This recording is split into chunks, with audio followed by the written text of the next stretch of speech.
Okay, now we are on the second half of the video. So now we're looking at Inelastic, and I know we did not fill in what should a producer do quite yet. We're going to fill that in for both Elastic and Inelastic at the same time. So now we're going to watch Inelastic. So we're going back to the same video, and here's Inelastic.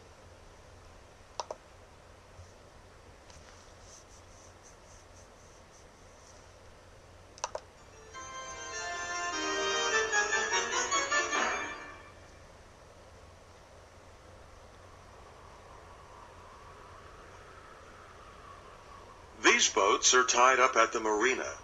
When the wind gusts up, they move back a bit. There's a bit of give in the ropes. An action, a response. A great weight of wind causes a small movement of the boat, an inelastic response. Inelastic because the boat moves very little compared to the force applied. A lot of people live on this island. Okay, before we get on to the island example, they're talking about inelastic, and so they were talking about the wind causing effect on the trees and effect on the boats. So notice that while the wind may move a lot, the boat and the tree did not move very much. So this is going to have a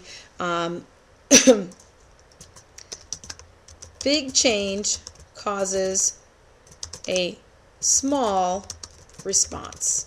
So you can have a big change and it'll cause a very small response. And they're going to talk about an example, and we'll fill in the rest of it as we go. Island, and many of them work in the city, 30 minutes away. Commuters. The ferry is the only way of getting to and from work, and there's only one ferry company, a monopolist. The daily commuter traffic averages around 400 people, paying $10 a round trip. Total revenue, $4,000 a day. Okay, again, how did they get the total revenue? They took the number of passengers, the quantity, 400 people, times the fare, which was $10 per person, so 400 times 10 to give us the sales revenue of $4,000. So this is our total revenue. So I wanted to emphasize this again because it's going to be really important when we figure out if something is elastic or inelastic. One day, the company increases the fare by $2, a new fare of $12 round trip. A few people decide to cut back their trips. A few others decide to stay a night in the city with friends. Hey Jake, is it okay if I can stay there on Friday? Oh, good one. Overall, an average of 20 people a day stop traveling. So 380 people a day now catch the ferry at $12 each. A new total revenue of $4,560. That's an increase in total revenue of $560 a day, made up on the one hand of a drop in sales volume.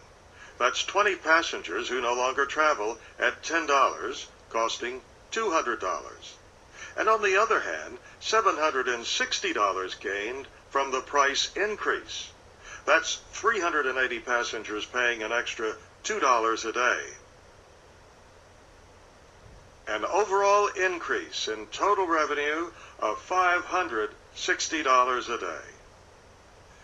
An increase in price caused a small drop in sales volume. A relatively big action caused a proportionately smaller response. As with the moored boat, this is inelastic demand. The price increase caused total revenue to rise. A big change, a small response. Could the ferry company have known this would happen? Okay, before we find out if the ferry company could have known, let's go back to this. So we're talking about a ferry company, and here they're talking about obviously a company, an island, and a ferry company that has to take the residents of the island to and from the mainland. And you can see this in a lot of different places, but we're talking about a ferry company here. And what happens to the revenue when the price increases? So when the ferry company actually increases their price, what happens to the revenue the company's making? Well, the revenue increased. They actually made more money when they increased the price. Now, if you think about it, okay, the demand still decreased. There was a few people that stopped going and using the ferry, but it wasn't enough to drop their revenue. So that in this case, the revenue increased. Okay, so let's find out how could they determine the type that this is an inelastic demand. So they're going to talk about, again, 3 things. Pay attention to those 3 things. Well, they could have had a fair idea. First, there are no substitutes from this island to the city. If you want to travel, you have to catch the ferry. Second, getting to work is a necessity. If you don't turn up, you lose pay, and then your job. Third, the weekly fare is low, given that people have lower housing costs on the island. Raising the weekly fare in these circumstances will increase the firm's total revenue. Okay, so let's go back to our chart. So the determinants are, first of all, they said there are no substitutes. There was only one ferry company. There's no other way to get to the mainland. They also talked about that it is a necessity.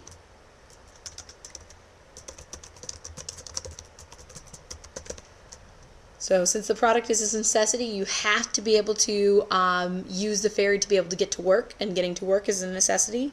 Therefore, it's inelastic. And lastly, they talked about the ferry company is really inexpensive. So it's relatively inexpensive compared to your income. Okay, so if it's relatively inexpensive compared to your income, it's pretty cheap. It doesn't really matter. You're going to still pretty much buy it anyways. Okay, the last part of the video is focusing on some of the graphs. So I'll still show it to you. We're going to talk more about this tomorrow, but I do want you to pay attention to what they do with the graphs.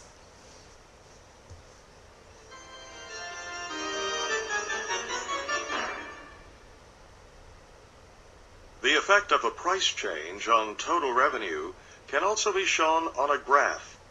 Remember, Pedro's customers were very sensitive to a price increase? Here is the demand for Pedro's fish. Like any demand curve, it shows that at a higher price, less fish will be demanded. But it also shows that a higher price will lead to a fall in total revenue. Watch. Pedro's price was $20 per kilogram. At this price, he sold 500 kilograms a week, a total revenue of $10,000. Shown by the green rectangle, $20 times 500.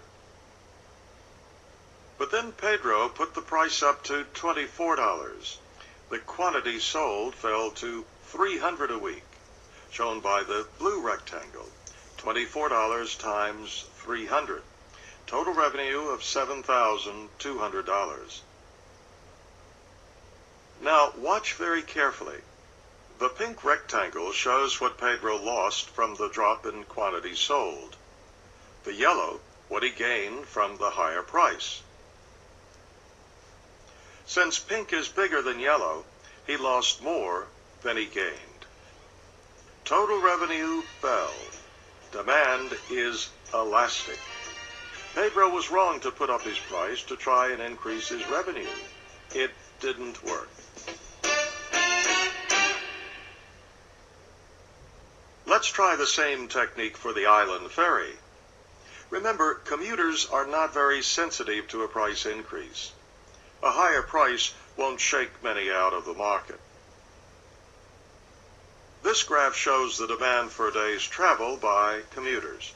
Like any demand curve, it shows that less will be demanded at a higher price. But it also shows that a higher price will lead to increased total revenue. Watch. The ticket price was $10 round trip a day. At this price, 400 people a day traveled. A total revenue of $4,000, shown by the green rectangle, $10 times 400. The price went up to $12 a day. the quantity sold fell to 380, shown by the new blue rectangle, $12 times 380, total revenue of $4,560. Now, watch very carefully.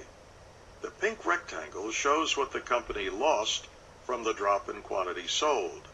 The yellow rectangle shows what it gained from the higher price. Since yellow is greater than pink, the company gained more than it lost. Total revenue increased. Demand is inelastic. The ferry was better off with a higher price. So there we have it. Elastic, a big response to a change. Inelastic, a small response to a change. Elastic graph, inelastic graph. Simple, really. Okay, so I wanted to go show you the rest of it because we're going to spend some time looking at the graphs a little bit more later. But what I want you to do right now is that since you looked at both elastic and inelastic, so in the last video you looked at elastic, what should Pedro have done to his prices? Should he have increased his prices, decreased his prices, or kept his prices the same? What should the ferry company have done? Should they have increased their prices, kept their prices the same, or decreased their prices? So I want you to talk about that as a group and figure that out. Remember, unit elastic, don't worry about that. We're going to talk about that tomorrow, so skip that for now.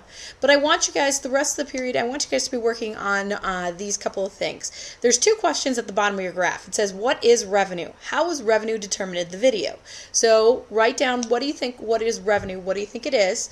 How was revenue determined in the video? I'll give you a hint. I stopped the video for a reason and a couple of points, so think about that. Second thing that I want you to do is, what questions can you ask yourself to determine if a product is elastic or inelastic? So based off the determinants of type of elasticity in the column. So in this column, we looked at what determines elastic and inelastic. So I want you to form 3 questions, okay, that you could ask yourself, and you can keep them really simple. So for example, I might ask a question of, are there substitutes to this product? That could be my first question, because the first thing that we noticed is that the difference between elastic and inelastic was elastic had a lot of substitutes, inelastic had no substitutes. So that's my first question. I want your group to come up with your other 2 questions. On the back of this worksheet, there is another chart. This one you're going to fill in by yourself. It says that you have to fill in the questions that your group came up with across the top of the chart. Okay? Then you're going to answer your questions for each of the products in the chart. Finally, determine if the products are listed are elastic or inelastic. So for example, my first question I just told you was, are there substitutes for this product? Okay, so I could write in, for example, if I'm talking about the first one is cigarettes, and you're going to answer it as if you are a smoker. If you're a smoker, are there substitutes for cigarettes? Well, yeah, you could talk about cigars, you could talk about chewing tobacco if you want the fix of nicotine. So yes, there are substitutes. Here you're going to put in your guys' second question that you come up with, your third question, and then down here you're going to figure out, okay, are cigarettes elastic or inelastic? And you're going to do the same thing for an iPhone, a new car, gas in general, and a restaurant meal. Okay, so I want you guys to work on that the rest of the period. After you guys finish this, there is another activity that the sub will explain to you, but I will go over this with you tomorrow. So I do expect you to have this completed for tomorrow. The only thing you shouldn't have completed is this unit elastic row. Don't worry about that. I will help you with that tomorrow. All right, hope you have a good day, and I will see you tomorrow.